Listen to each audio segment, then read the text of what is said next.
Good morning students. Today we will start our chapter from structure of organization. Organization का structure क्या होगा वो हम डिस्कस करेंगे। अभी तक बच्चों हम लोगों ने मीनिंग डिस्कस कर ली, स्टेप्स डिस्कस कर लिए और बेनिफिट या इंपॉर्टेंस ऑफ ऑर्गेनाइजिंग डिस्कस कर लिया। अब ऑर्गेनाइजेशन का स्ट्रक्चर कैसा होगा ये हमें डिस्कस करना है। ऑर्गेनाइजेशन का स्ट्रक्चर कैसा होगा इसके लिए हमें कुछ बातें ध्यान में रखनी होंगी कि ऑर्गेनाइजेशन स्ट्रक्चर होता क्या है। ऑर्गेनाइजेशन स्ट्रक्चर में इस्टेब्लिशेस पैटर्न ऑफ रिलेशनशिप, तो इसमें क्या करता है कि रिलेशनशिप का पैटर्न इस्टेब्लिश करता है। दूसरा काम का relationship among various positions and activities, different position और एक्टिविटीज़ में क्या रिलेशनशिप होगा वो भी डिस्कस किया जाता है। और framework of managers and employees for performing of their function. Next देखो ऑर्गेनाइजेशन स्ट्रक्चर क्या डिसाइड होता है। ऑर्गेनाइजेशन स्ट्रक्चर क्या होता है, आउटकम ऑफ ऑर्गेनाइजिंग प्रोसेस, किस तरीके का हमें काम करना है उसी के अकॉर्डिंग हम क्या करते हैं ऑर्गेनाइजेशन का स्ट्रक्चर डिवाइड करते हैं। जिसमें देखो CEO है, इसके अंडर मैनेजर है, प्रोडक्शन मैनेजर है और मार्केटिंग मैनेजर है। इस मार्केटिंग और प्रोडक्शन मैनेजर के अंदर वेरियस ऑफिसर्स हैं जो कि इनके लिए काम करेंगे। तो ये एक तरीके का ऑर्गेनाइजेशन स्ट्रक्चर होगा जो कि इस्टेब्लिश कर रहा है relationship between work, people and resources. Clear है। नेक्स्ट देखो हमारे पास स्पैन ऑफ मैनेजमेंट एक वर्ड आता है। स्पैन ऑफ मैनेजमेंट का मतलब क्या होता है, give shape to organisation structure.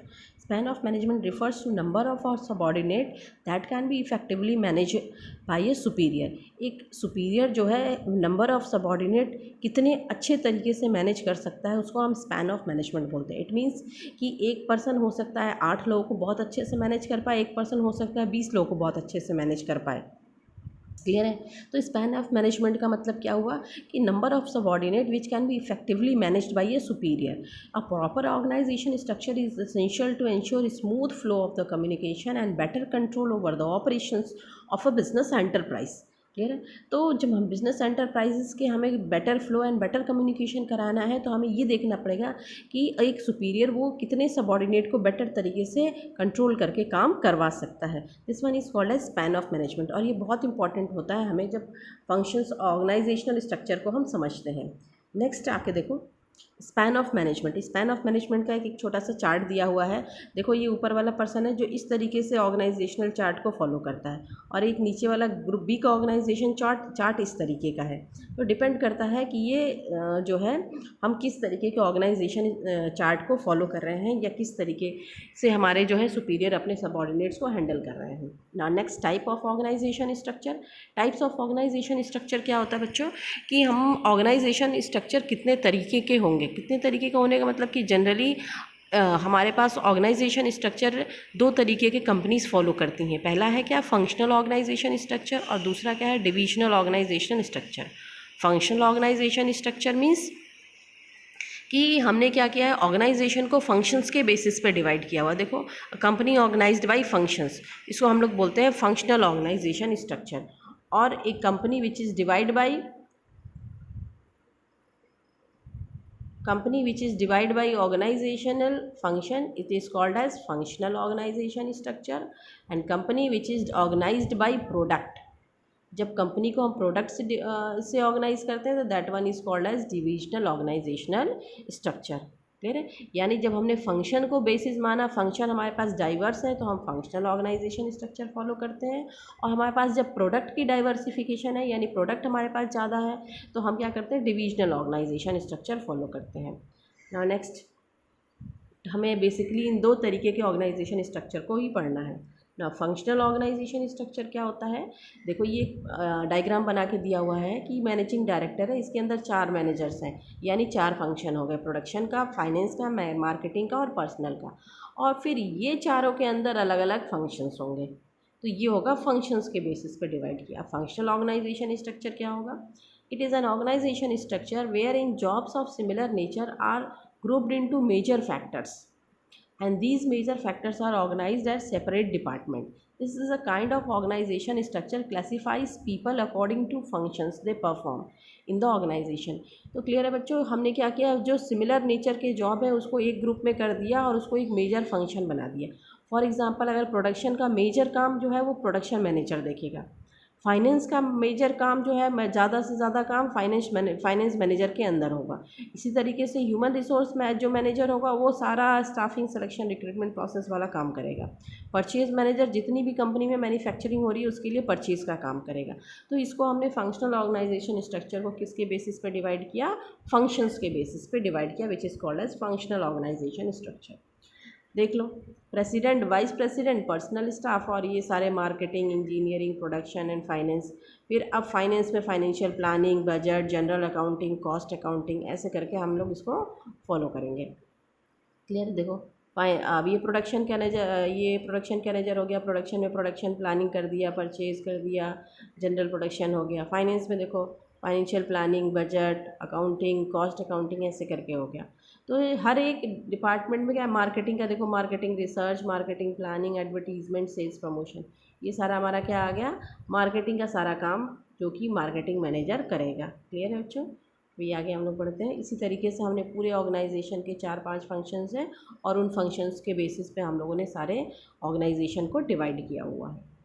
Next example of functional organisation structure देखो, a truck manufacturing company has it registered office in Delhi, manufacturing unit at Gurgaon and marketing department located at Faridabad. The company manufacturing different types of truck. In this case, company should adopt functional structure since manufacturing trucks is only a single product. The company has separate departments like manufacturing, Gurgaon, Faridabad, etc. Here the size of organization is large and diversified activities and operations, purchase, production, sales, marketing require a high degree of specialization, so we should opt functional structure.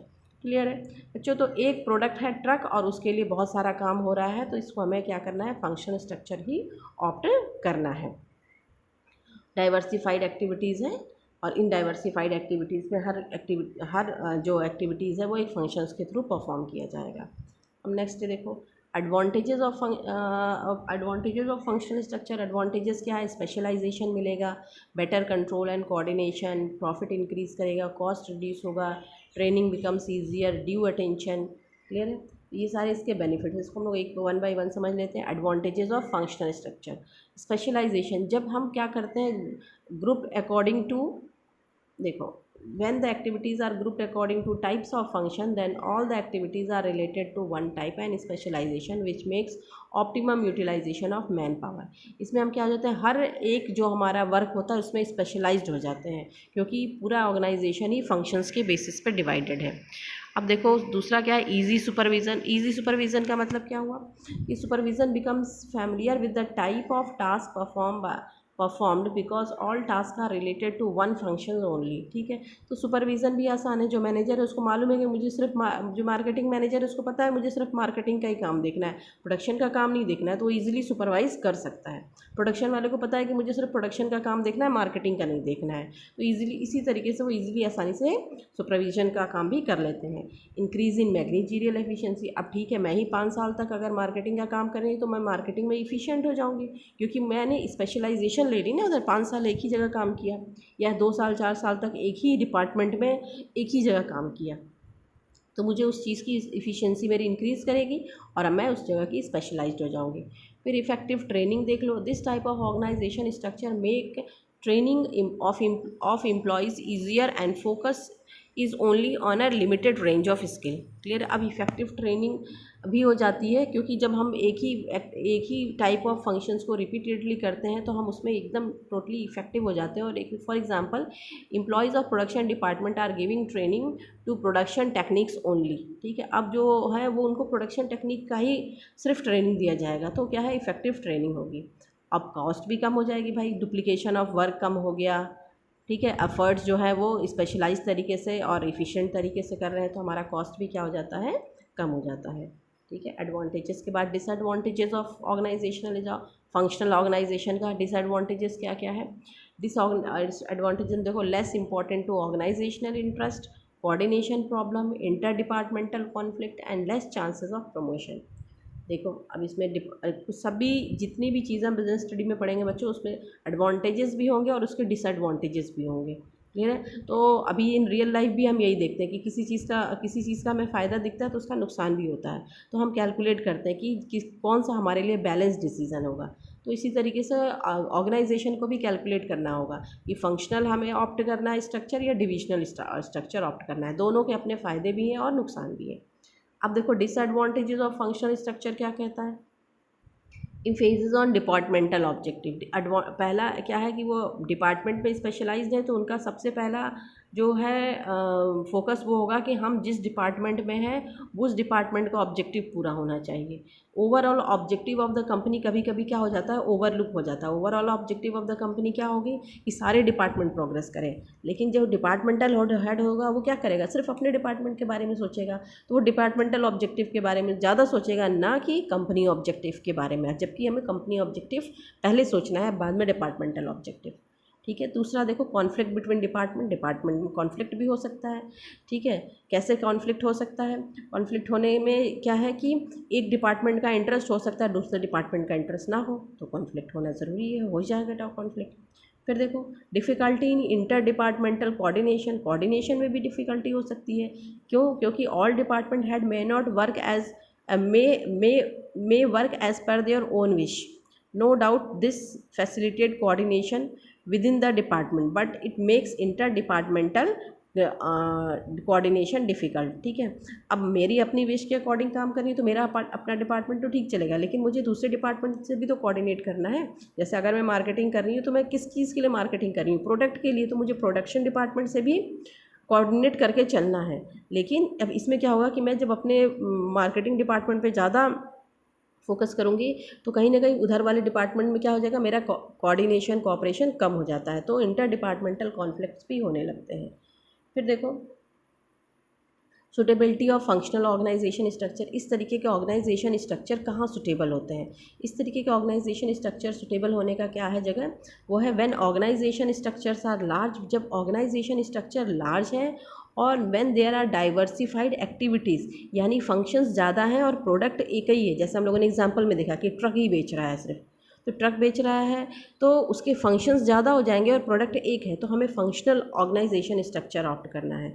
And where a high degree of specialization is needed, और जहाँ पर high degree of specialization functions में चाहिए तो वहाँ पर हमें क्या करना है, फंक्शनल जो है स्ट्रक्चर ऑप्ट करना है। क्लियर है बच्चों।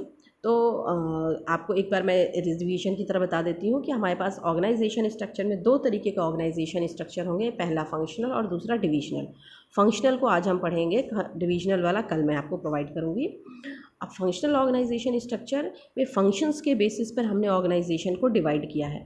फंक्शनल ऑर्गेनाइजेशन स्ट्रक्चर में एक्टिविटीज़ जब ज़्यादा होती हैं या फंक्शंस बहुत ज़्यादा होते हैं तो हम फंक्शनल ऑर्गेनाइजेशन स्ट्रक्चर को ऑप्ट करते हैं, जिसमें कि जो हमारा प्रोडक्ट है वो लिमिटेड होगा या एक होगा। जैसे हम लोगों ने एग्जांपल में देखा कि ट्रक मैन्युफैक्चरर था, अब ट्रक मैन्युफैक्चरर इसके पास एक्टिविटीज़ बहुत होंगी, मार्केटिंग करनी है, उसको प्रोडक्शन करना है, क्लियर है, उसको सेल्स करनी है, परचेज़ करना है, तो ये सारे बेसिस पे उसने क्या किया कि अपने ऑर्गेनाइजेशन को डिवाइड किया।